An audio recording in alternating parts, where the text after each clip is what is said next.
यहाँ पर मुझे एक कॉन्सेप्ट आपको एक्सप्लेन करना था स्ट्रक्चर का। बहुत सारे मेरे स्टूडेंट्स होते हैं या बहुत सारे स्टूडेंट्स को मैं देखता हूँ जिनको स्ट्रक्चर का जो कॉन्सेप्ट है वो थोड़ा कंफ्यूजिंग लगता है। तो स्ट्रक्चर का मीनिंग मैं आपको इन डिटेल में समझाता हूँ इस 5 मिनट की वीडियो में। स्ट्रक्चर एक यूजर डिफाइंड डेटा टाइप होता है और उसे हम स्ट्रक्ट कीवर्ड से डिफाइन करते हैं। स्ट्रक्चर बेसिकली एक एंटिटी को रिप्रेजेंट करता है। तो यहाँ पर मैंने एक खुद का डेटा टाइप डिफाइन किया है। हाँ, देखिए ये स्ट्रक्चर डिफाइन करने का सिंटैक्स होता है। स्ट्रक्ट कीवर्ड यूज करेंगे, फिर स्ट्रक्चर का नेम आएगा और कर्ली ब्रैकेट के अंदर डेटा मेंबर डिक्लेरेशन पे। तो स्ट्रक्ट एक कीवर्ड होता है, स्ट्रक्चर को आप कुछ भी नाम दे सकते हो और जो स्ट्रक्चर डिक्लेरेशन है वो सेमीकोलन से एंड होता है। तो यहाँ पर मैंने एक स्ट्रक्ट स्टूडेंट डिफाइन किया है, एक खुद का डेटा टाइप डिफाइन किया है जिसका नाम स्ट्रक्ट स्टूडेंट है।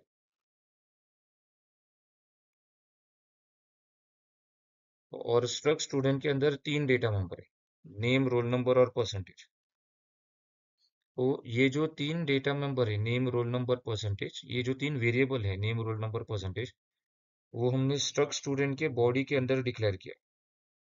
तो ये तीनों वेरिएबल्स स्ट्रक्ट स्टूडेंट के डेटा मेंबर्स।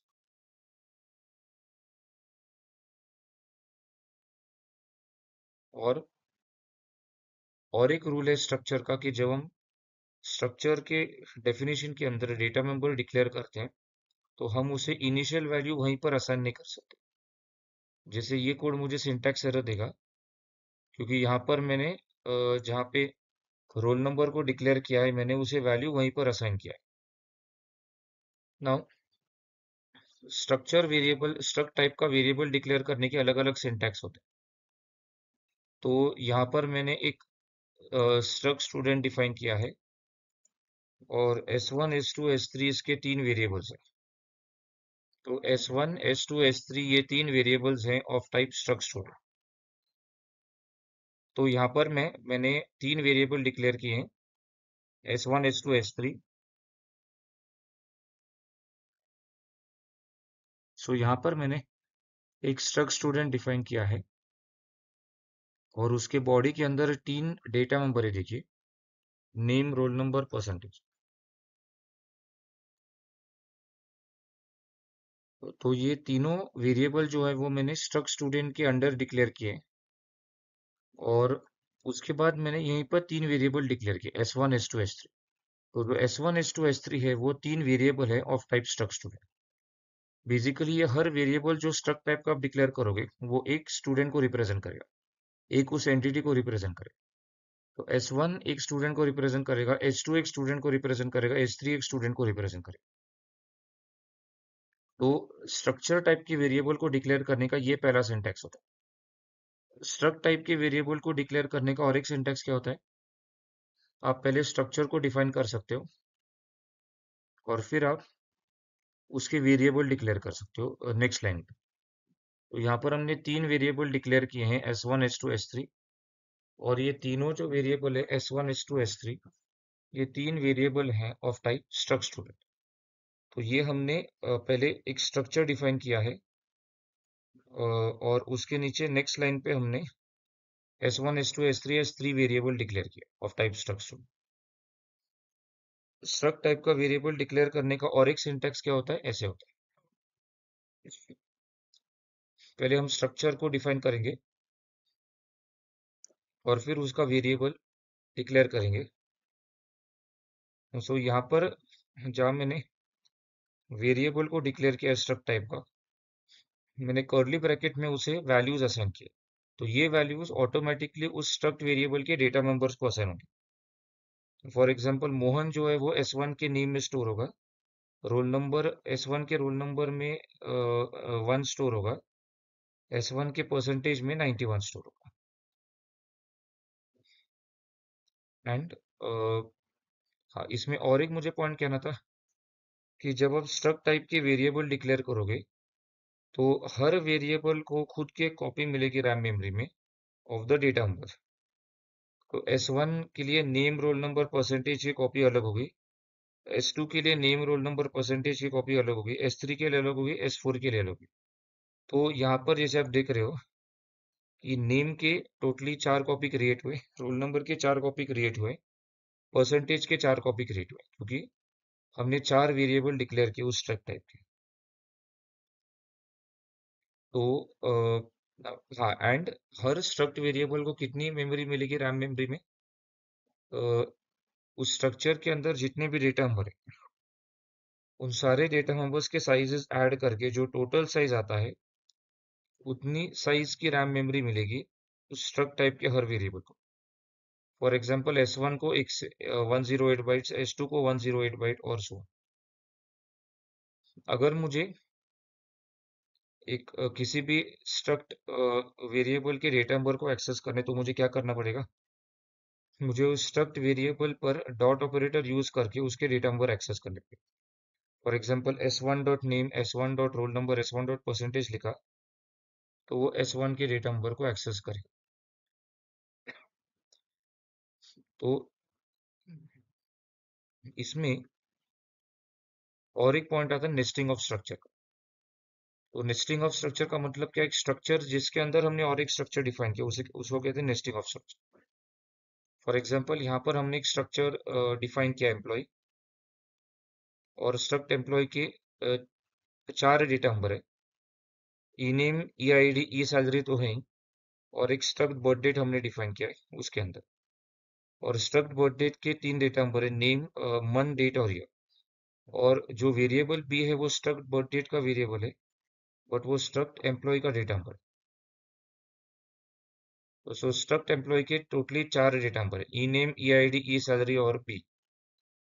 तो अगर हमें किसी भी स्ट्रक्ट वेरिएबल के डेटा नंबर को एक्सेस करना है, तो हमें क्या करना पड़ेगा?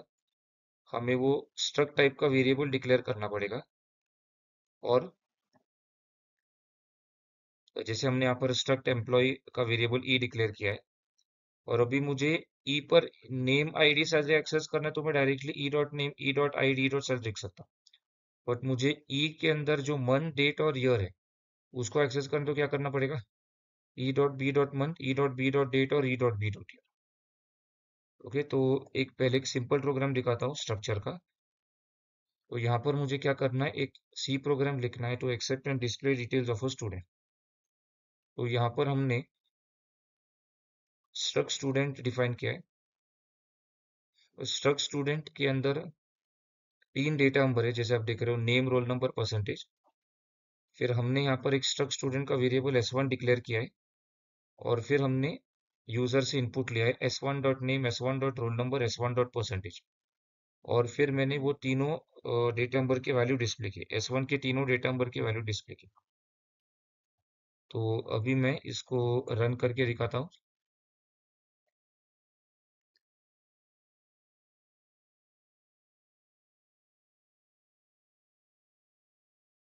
सो सपोज मैं लिखा मोहन 1 और 91। सो जैसे आप देख रहे हो, यहाँ पर आउटपुट आ रहा है आपका।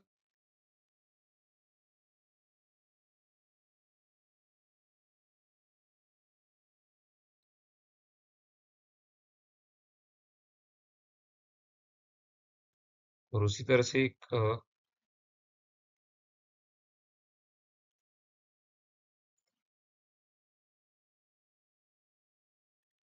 नेस्टेड स्ट्रक्चर का भी मैं आपको प्रोग्राम दिखाता हूँ।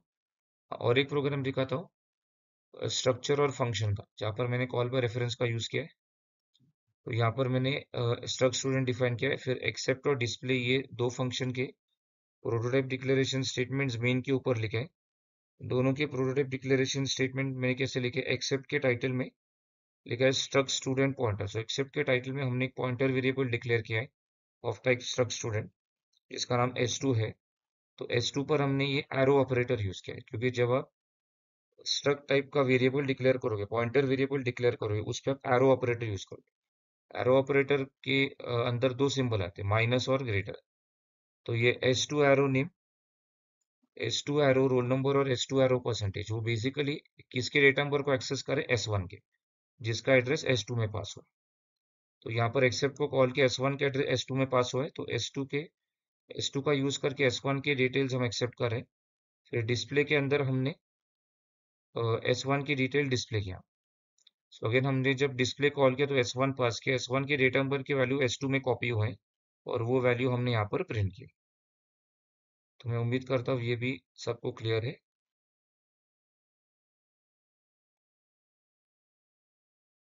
एक मुझे नेस्टेड स्ट्रक्चर का भी एक प्रोग्राम दिखा रहा था।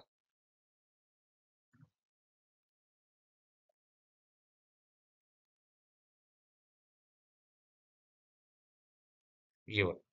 तो यहाँ पर देखिए मैंने एक स्ट्रक्ट बर्थ डेट को डिफाइन किया स्ट्रक्ट एम्प्लॉय के अंदर। और यहाँ पर अगर मुझे बर्थ डेट एक्सेस करना है, मंथ, ईयर और डेट, तो मैंने कैसे कि E dot B dot month, E is a variable of type struct employ और उसके अंदर एक नेस्टेड स्ट्रक्चर है स्ट्रक्ट बर्थ डेट नाम का, और बी स्ट्रक्ट बर्थ डेट का वेरिएबल है। तो अगर मुझे मंथ डेट और ईयर एक्सेस करना है तो मैं डायरेक्टली ई डॉट मंथ, ई डॉट डेट और ई डॉट ईयर ऐसे नहीं लिख सकता। मुझे लिखना पड़ेगा e dot B dot month, ई डॉट बी डॉट डेट और ई डॉट बी डॉट ईयर, क्योंकि बी जो है वो स्ट्रक्ट एम्प्लॉय का डेटा मेंबर है। तो ऐसे लिखने पड़े। पर अगर मुझे नेम आईडी सैलरी एक्सेस करना है तो मैं डायरेक्टली लिख सकता हूँ E dot name, E dot ID और ई डॉट सैलरी।